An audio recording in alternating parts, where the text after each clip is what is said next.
Hola, les saludo en el amor del Señor a todos nuestros amigos del mundo que ven este instante este video en YouTube. Y con ustedes les habla el hermano René Villegas, un predicador y ministro de alabanza en la obra de Dios, sirviendo aquí en este hermoso país llamado Chile, deseando que a través de este video Dios les dé un hambre por la palabra de Dios y un celo por defender las verdades fundamentales de la doctrina cristiana. En el video anterior me dediqué exclusivamente a dar a conocer de manera resumida esta enseñanza y a aclarar ciertos puntos de cómo se debe interpretar un pasaje bíblico, como fue el de 1 Timoteo capítulo 3 versículo 16. Ahora me dedicaré a seguir con este tema, refiriéndome a un hecho histórico que es parte del credo de nosotros, para luego entrar en futuros videos que estaré bajando por este canal a temas netamente teológicos y qué es lo que dice la Sagrada Escritura con respecto a esta doctrina, ya que uno de los objetivos de por qué bajo este video en YouTube es para entregar herramientas de defensa a los hermanos ante doctrinas heréticas que están entrando en las iglesias evangélicas, y una de ellas es la doctrina del holocausto de Cristo. Para entrar de lleno al tema, quiero referirme a un credo que es del año 381 después de Cristo. En ella hace referencia a las doctrinas fundamentales de la iglesia cristiana y que en el futuro la iglesia evangélica la adoptó, la hizo parte de la prédica de la mayoría de las iglesias protestantes. En el Acuerdo de Lausana de 1974 lo incluyó como base de la práctica evangélica. Las denominaciones que rechazan en todo o en parte el credo son los Testigos de Jehová, arrianos y unitaristas, pero la gran mayoría de las iglesias llamadas cristianas tenemos este credo, incluyendo nosotros las iglesias protestantes. El credo al cual me hago referencia, del año 381, es el credo de Nicea, de Constantinopla, un credo largo. Trataré de leerlo, aunque voy a omitir la última parte porque el tema de hoy, lo fundamental es saber qué era lo que realmente creíamos nosotros los cristianos en ese tiempo y cuál es la diferencia de esa creencia de esos años con lo de actual. Lo voy a leerlo y dice así. El credo de Nicea: creo en un solo Dios, Padre Todopoderoso, Creador del cielo y de la tierra, de todo lo visible y lo invisible. Creo en un solo Señor Jesucristo, Hijo único de Dios, nacido del Padre antes de todos los siglos, Dios de Dios, luz de luz, Dios verdadero de Dios verdadero, engendrado, no creado, de la misma naturaleza del Padre, por quien todo fue hecho, que por nosotros los hombres y por nuestra salvación bajó del cielo, y por obra del Espíritu Santo se encarnó de María la Virgen y se hizo hombre, y por nuestra causa fue crucificado en tiempo de Poncio Pilato, padeció y fue sepultado, y resucitó al tercer día, según las Escrituras, y subió al cielo, y está sentado a la derecha del Padre, y de nuevo vendrá con gloria para juzgar a vivo y muerto, y su reino no tendrá fin. Este credo del año 381 no hace referencia al descenso de Cristo al infierno, pero sí lo hace el credo de los apóstoles, que es citada por la Iglesia Católica Romana, en donde se le agrega la frase: fue crucificado, muerto, sepultado, descendió a los infiernos, al tercer día resucitó de entre los muertos.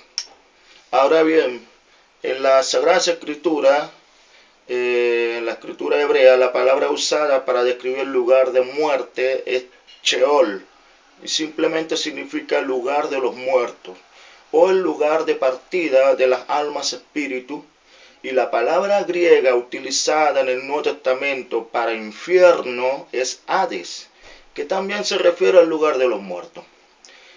Otras escrituras en el Nuevo Testamento indican que tanto Seol como el Hades son un lugar temporal, donde las almas son guardadas en espera de la resurrección y el juicio final.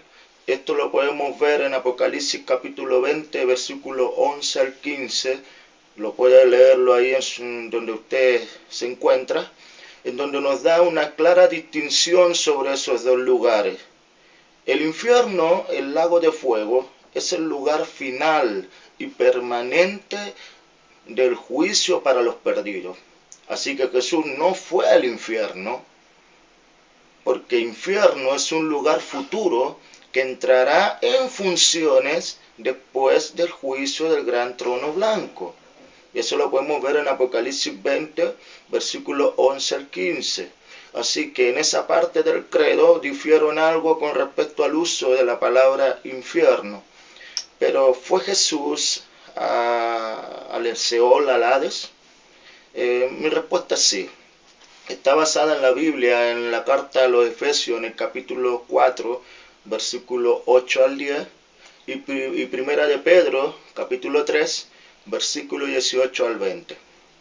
Vuelvo a insistir, dicha doctrina no tiene base histórica donde diga que Jesucristo, los apóstoles, Pablo, Lutero o los reformadores hayan enseñado y predicado el evangelio de la muerte de Cristo en el lago de fuego para librarnos de la muerte segunda. No puede ser considerada como parte de la teología cristiana porque a la luz del Nuevo Testamento no hay referencia sobre el tema, ni siquiera en el credo de la iglesia cristiana a lo largo de su historia. Partiendo de ese argumento, me temo que esta enseñanza, aunque le duela a los que defiendan dicha postura, es de interpretación privada. Todo esto nace porque hay personas que al no poseer una formación doctrinal que sea buena, seria y enseñada de manera correcta de parte de sus mismos líderes, estas personas tienen un anhelo sincero de encontrar más luz a lo que dice la Biblia, pero terminan dando una interpretación errónea y terminan enseñando una ciencia ficción, como lo es el holocausto de Cristo. Eso sucede porque no tienen una buena enseñanza de cómo se debe interpretar las Escrituras, y aquellas personas son gente sincera, honesta, buscan a Dios, pero doctrinalmente están lejos de la verdad. Esas personas conviven con nosotros dentro de nuestras congregaciones evangélicas y ruego a Dios que estas personas puedan quedar bajo cobertura de un buen liderazgo, de gente temerosa de Dios y que enseñen la sana doctrina de manera correcta y eficaz. Pero en cuanto a los otros, que son más culpables que ellos, me refiero a aquellas personas que apropiándose de títulos ministeriales como el de apóstol, se sienten con la responsabilidad de entregar algo nuevo. Y hay muchos en la actualidad que están enseñando herejías encubiertas con etiquetas de revelación apostólica.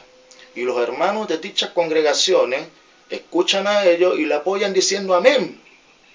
A todo lo que le dice su apóstol en el púlpito le dicen amén. Y al final ellos mismos terminan siendo cómplices de sus mentiras. Y esto pasa porque los hermanos no se dan la tarea de estudiar de manera minuciosa en su casa o en su tiempo libre y ver si efectivamente esta enseñanza está bien acorde a la palabra de Dios. Y bueno, como las personas no se dan ese tiempo y no se da el tiempo ni siquiera de estudiar las supuestas revelaciones, tienen un nivel de discernimiento muy bajo y son presas fáciles para los lobos disfrazados de ovejas, porque si no oran, me temo que tampoco lean la Biblia.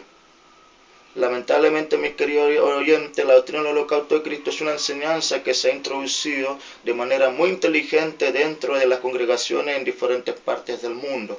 Decir que la obra de Cristo en la cruz fue incompleta es como dejar en nada. El horrible sacrificio que tuvo que pasar nuestro amado Salvador desde el monte de Getsemaní hasta su muerte cruenta en el monte Calvario, eso es herejía. Eso se llama pisotear la sangre de Jesucristo, porque ya con decir que su muerte en la cruz no fue suficiente es herejía. Quiero dejarle en claro a todos los que me están viendo este video, su muerte en la cruz y su sufrimiento en nuestro lugar fue suficiente para la salvación de nuestra alma. Lo que proveyó nuestra redención fue el derramamiento de su sangre. Nos justificó, nos dio limpieza de pecado. Ese fue el mensaje que escuchamos un día por boca de un predicador en cualquier lugar del mundo. Y ese mensaje un día nos trajo a los pies de Jesús. ¿Te acuerdas cuál fue el mensaje que nos hizo convertirnos al Evangelio? ¿No fue el mensaje de la cruz y de la preciosa sangre de Jesucristo que ahora nos lava y nos limpia de todo pecado? Como dice en 1 de San Juan, capítulo 1, versículos 7 al 9, pero si andamos en luz como Él está en luz, tenemos comunión los unos con los otros, y la sangre de Jesucristo su Hijo nos limpia de todo pecado. Si decimos que no tenemos pecado, nos engañamos a nosotros mismos y la verdad no está en nosotros. Si confesamos nuestros pecados, Él es fiel y justo para perdonar nuestros pecados y limpiarnos de toda maldad. Mientras Él colgaba de esa cruz, Él puso sobre sí mismo la carga del pecado de toda la raza humana. Eso está en 2 Corintios 5:21, que dice lo siguiente: el que no conoció pecado, por nosotros lo hizo pecado, para que nosotros fuésemos hechos justicia de Dios en Él. Esta imputación del pecado nos ayuda a comprender la lucha de Cristo en el huerto de Getsemaní con la copa del pecado que sería vertida sobre Él en la cruz del Calvario. Esperando que haya aclarado un poco sobre el tema tratado en este video, y no olvide estar atento a los siguientes videos que estaré bajando por este canal en YouTube sobre este tema del holocausto de Cristo, que es un poco extenso, pero le pido a Dios que les dé sabiduría, revelación, que le abra el entendimiento, para que le abra sus ojos y vean que esta doctrina no procede del mismo corazón de la palabra de Dios. Así que sin más que añadir, se despide su servidor, el hermano René Villegas, y deseándole que la paz de Dios esté con cada uno de ustedes. Dios los bendice.